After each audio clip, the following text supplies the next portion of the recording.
Megan Davis. I'm a junior at Baylor University. My major is journalism, new media, and my minor is sign language interpreting. I'm part of the BIC program at Baylor, the Baylor Interdisciplinary Core, and this video blog will be for a course called Biblical Heritage, where we solve or attempt to solve moral issues using the Bible. I really want to be an interpreter when I grow up. I mean, when I graduate from college in 2 semesters.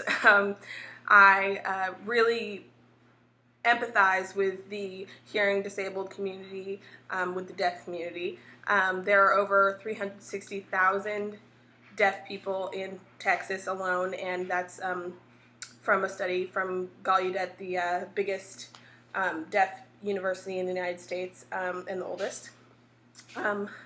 Really, my biggest dream would be to fuse journalism and interpreting to create a magazine or some kind of publication for the deaf specifically. And that would be something, far down the line. That's the end game. So sign language. American Sign Language is not English. It is not a written language. It is not a spoken language. It is a language unto itself that is using your hands and your face and your body. So interpretation, in that regard, is when a deaf person that does ASL and a hearing person that does not need to communicate with each other. They call in a sign language interpreter, and that person basically gets the message from the deaf person to the hearing person and back and forth and back and forth.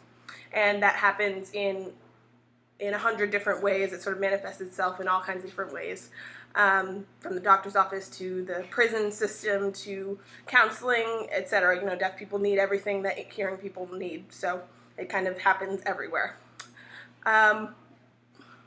Interpretation is, there's sort of a thin line between interpretation and transliteration, and the two things are kind of at odds with each other in some ways, and they work, together in some ways as well. Interpretation is when we say, well, if we read a passage out of the Bible, for example, we read that and then we process it and analyze it, and then we spit it back out in an interpretation. And it sounds differently than it sounded in the Bible, but it is sort of what we think it means.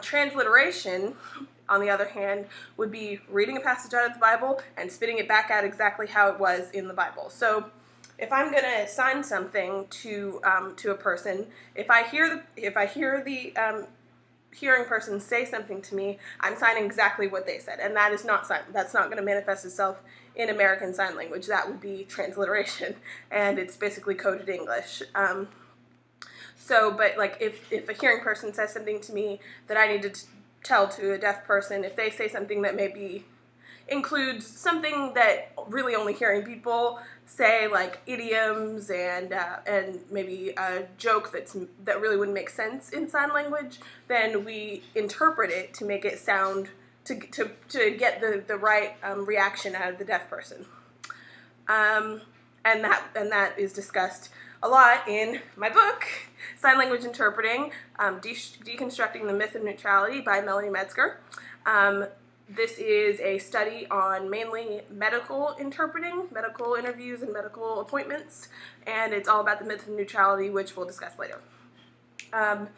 Basically, the whole thesis of the book is about how we can see that neutrality is an issue that has to be addressed in interpreting, but that sort of has two sides that are not necessarily completely at odds with each other.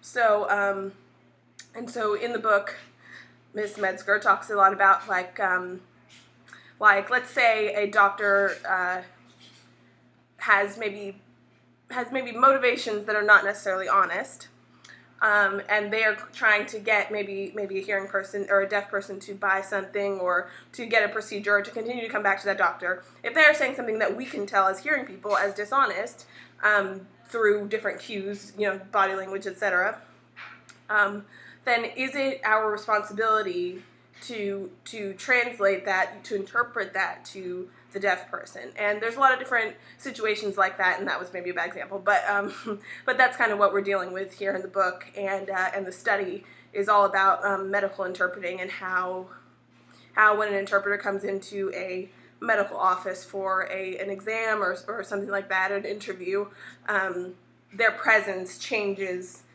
the communication that's occurring there. So that's what my blog is about, and there will be 8 more, hopefully, and I'll go through what the book is about first, and then I'll analyze the book and look at it kind of from a Christian perspective and from a biblical perspective from what we're learning in class. So, see you later.